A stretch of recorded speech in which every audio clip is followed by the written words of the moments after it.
હું રમેશભાઈ અનાભાઈ ખોખરીઓની મોડી બોલું છું.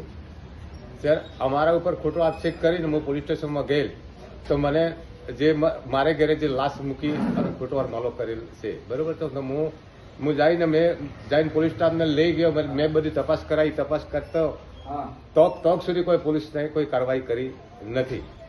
તો મારા જોડે વારંવાર ઝઘડા કરી ઉફરમાલા કહીને ભગાડી મૂકે છે. તો મારી દીકરી કપાસમાં સાર લેવા ગયેલ, અમે હરમાલો કહીને અમને ભગાડી મૂકેલા અને છોકરીઓ પકડાઈ ગયેલી. છોકરીઓને જબરદસ્ત હરણગતિ કરેલી છે, એકઠી કરેલી છે. તો આ એક દિવસ રજા પાડી નથી. તો આજ સુધી મેં સાર રિપોર્ટ આપ્યા છે, તો એનો કોઈ નિકાલ આવતો નથી એનો. તો રોજ રાત્રે મને ઊંઘવા દેતા નથી. બીજું કાપી જાય છે. આજે ગઈ સાંજને રાત્રે મારો બોરની જે હતા મીટરો તોડી નાખ્યા છે, વાયરો બહાર લઈ ગયા છે અને આખી મોટર બી કાઢીને બધી ચોરી કરી ગયા છે, બધી લૂંટફાટ કરી ગયા છે.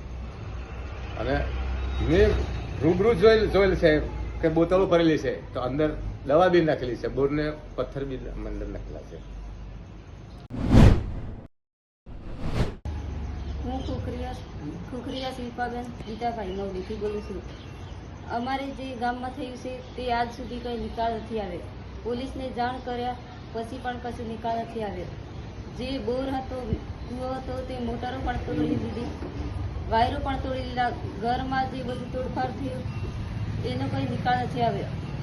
સાંજે 10 વાગ્યાથી 4 વાગ્યા સુધી તે લોકો અમારા ઘર પર આવે છે.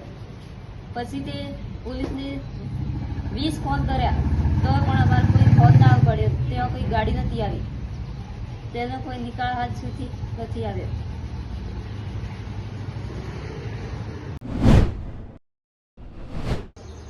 મારું નામ છે નારાયણભાઈ કેશરાભાઈ ખોખરીયા, ગામ મહુડી. રાત્રે બધા મહેમાન આવેલા હતા અને અમે બધા બેઠેલા હતા. પછી ખાવાનું બનાવ્યું, ખવડાવી પીવડાવી અને 9:30 વાગ્યા જેવા એમને ખવડાવી દીધું. ખવડાવી અને બેઠા બેઠા વાતો કરતા હતા. અને તે ઘરમાં 10 વાગ્યાની અંદરના ગાળામાં 2-3 જણ આવ્યા. 2-3 જણ આવ્યા એટલે બહાર ગાય ઓંબે બોધેલી છે. એ ગાય ભરકી એટલે અમારી બૈરું ઊભું થયું કે ગાય હે ને ભરકી. ગાય ભરકી એટલે ઊભું થયું એટલે બત્તી બારી એટલે 2-3 લોકો ગાય સામે ઉભેલા હતા. બાકીનું ટોળું 10-15-20 ટોળું હતું ને એ ઘરના પાછળ સાઈડમાં ઉભેલું હતું. પછી બધો ઊભો થઈ ગયો. પછી મહેમાન હતા અમારા બંનેવી ફુવા બધા બેઠેલા હતા, બધા ઊભા થઈ ગયા. પછી એ મને બધો ઊભો થઈ ગયો એટલે બહાર નીકળવાની કોશિશ કરી એટલે એને પથ્થરમાર ચાલુ કર્યો. પથ્થરમાર ચાલુ કર્યો એટલે પગમાં પથ્થરમાર ચાલુ કર્યો, એ લોકોને ચાલુ કર્યો. એટલે આ લોકો તો બી વિવરાઈને બધા ઘરમાં પહેરી ગયા. ઘરમાં પહેરી ગયા પછી હે ને એ લોકોને ઘર ઉપર હે ને એક મારા બનેવી હતા, એમને કીધું કે ભાઈ અમે મહેમાન છીએ અને અમને વગાડશો ને પથ્થર મારશો નહીં. એટલે આ બધા જે ટોળું હતું એ આખા ઘર પર સ્ટડી ભર્યું છે, જેને વરસાદની જેમ પથ્થર મારવાનું ચાલુ કરી દીધા. બરાબર. આખું ટોળું પર નાના છોકરા અને છોકરીઓ અને બૈરો બધો એક ટોળું થઈ અને બેસી ગયા. રાત્રે લગભગ એને 10 થી 11, 11:30 વાગ્યા સુધી એમને પથ્થર નાખી અને થોડી વાર ઝપી જાય. ઝપી ગયા પછી થોડી વાર અડધો કલાક થાય, પોણો કલાક થાય, ફેર પથ્થર નાખે. ખરેખર 7 થી 7:15 વાગી ગયા. આખી રાત લોકો અત્યારે ટોળ વળાઈને બેઠા. આખી રાત્રે માથે ને ઊંઘ્યા નથી. એની પહેલી રાતે 8 થી 10-12 જણ આવ્યા. 10-12 જણ આવ્યા. એ વખતે મહેમાન ખાસો હતો. તે બધો બહાર પ્રોગ્રામ બધો વાતો કરતા બેઠેલો હતો. એટલે એ આવીને બધા ઊભા થઈ લગભગ રાત્રે 12 થી